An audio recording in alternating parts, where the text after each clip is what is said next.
So I wrote this science fiction holiday short story specifically for tonight's reading, but unfortunately it wasn't short enough. So I cut it in half, mostly. All right. This is the second half of it, and it picks up where my main character, Nick Santos, aka Santa Claus, is returning to Earth on a transport spaceship that had just recently dropped off the first lot of Earth colonists on the planet Mars. He's reflecting on his mission to recruit Martians to help him deliver toys to the children of the colonists. His wife, Carol, Mrs. Claus, who, besides running things the North Pole on Earth, considers it her job to constantly remind Nick of the true meaning of Christmas. And this is what he's dwelling on, exactly what he's dwelling on. This part of the story picks up in the flashback as Nick returns to his hotel room on Mars. Nick was surprised to find a Martian waiting for him in his room. "I thought I'd save you the trouble of looking for me," the Martian said, rising from his chair to greet him. The Martian looked like any other human man, a little swarthier perhaps, and taller than Nick expected him to be, and hairier too. Nick reached out and shook his hand. The Martian, he noticed, seemed totally familiar with the custom of handshaking. "Please," he pointed back to his chair, "sit, make yourself comfortable." He pulled another chair to where he could sit and face him. "You knew I was coming?" he asked. "Actually, no," the Martian said, sitting back down. "But when you arrived, you put off an aura that stands out like a beacon. We figured you weren't here as a colonist. You're on a mission. You came looking for us. You need something." He smiled. "Right?" Nick took a deep breath, exhaled slowly, and he also smiled. "Right," he said. They spoke then for what seemed like hours, as if they were relatives catching up after a long separation. They talked of life on each other's planet, sketching briefly the wide and irregular history each knew. The Martian summarized their ancient times, treating the information as mostly irrelevant and unimportant. He explained how the Martian people could stay hidden in a strange sort of invisibility to Earth's telescopes, then unmanned spacecraft, then manned, then probes, then the explorers and contractor builders, and then the colonists themselves. There would be no hard feelings, and the Martian brushed aside any thought that the two races might not get along. "We'll never meet," he said, casually, "so there will be no problems. Your people need never know that we even exist. I'm sure you won't tell them, because even if you did, you'd have no proof." He smiled again. Nick gave the Martian about as much vague information about Earth's history, leaving out any talk of religion, politics, wars, genocides, and anything else he felt would put Earth in a bad light to the Martian. Then he filled him in on his own life as Santa Claus, his magic, and then his purpose. The Martian smiled broadly at that, intrigued.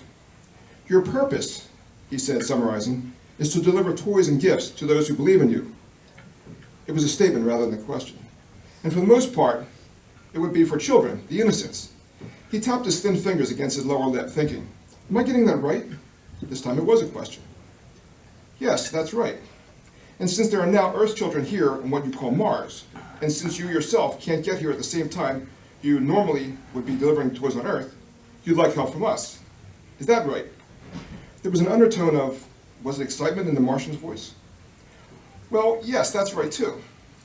The Martian sprung to his feet. "I like it," he said. "I'll do it. In fact, I'll do it personally. We'll need to go over details. I'll need an Earth calendar, lists, types of toys, things like that. But yes, I'm sure we can have it up and running by Christmas." He said Christmas, like you would imagine Archimedes saying Eureka. "Mission accomplished," Nick thought as he allowed his hand to be pumped vigorously by the Martian. "This is quite a tradition of yours." The Martian was still beaming and then sat back down. Nick also took his seat. "May I ask how it began?" "Well, it's a long and complicated story," Nick said. He wondered if he really should talk about the beginnings of Christmas specifically. It would be bound to lead to talk about Christianity in general, and Christianity was fraught with too many bad episodes, and he didn't want to scare off the Martian. "But tell me about yourself," he countered. "I just realized I don't even know your name." He hoped he could redirect the Martian's interest. His guest smiled. "I'm afraid my name would be very difficult for you to pronounce. Most words in the Martian language are pharyngeal or epiglottic.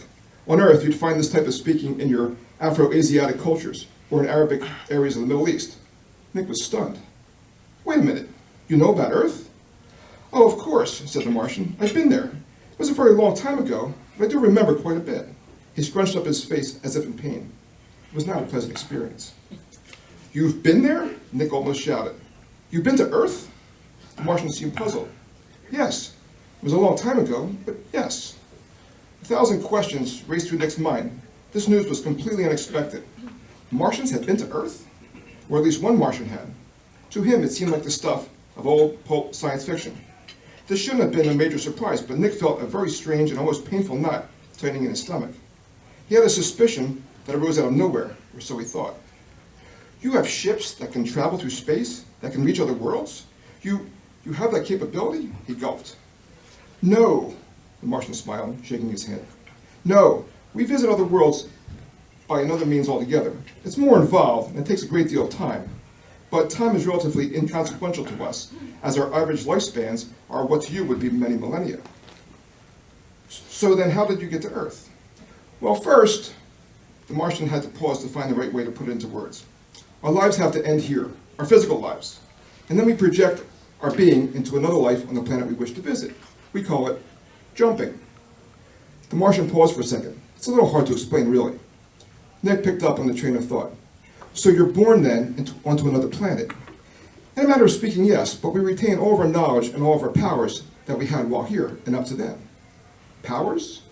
Nick didn't like where this was going.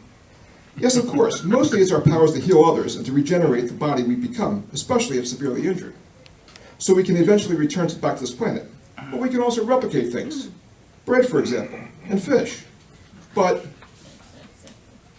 the transport ship back to Earth was accelerating enough that Nick could see the illusion of the red planet shrinking rapidly from the orb he had been staring at for the last few hours to the tiny reddish beam he now saw. He thought, or rather he hoped, that seeing less of Mars might help him think less of Mars, but it was a false hope. He knew that. He only thought more of it. He considered calling the flight attendant for a rum and coke. The true meaning of Christmas. Carol, his wife, had drummed it into him. The true meaning of Christmas. That's why we do what we do. For him. The phrase kept repeating over and over in his head, and where once it had seemed like a mantra, now it seemed like a bitter tease. How could he tell Carol of the Martian? How could he tell her that the Martian had come to Earth over 2,000 years ago? And how could he tell her the Martian had been born into the little town of Bethlehem? Jesus jumping Christ.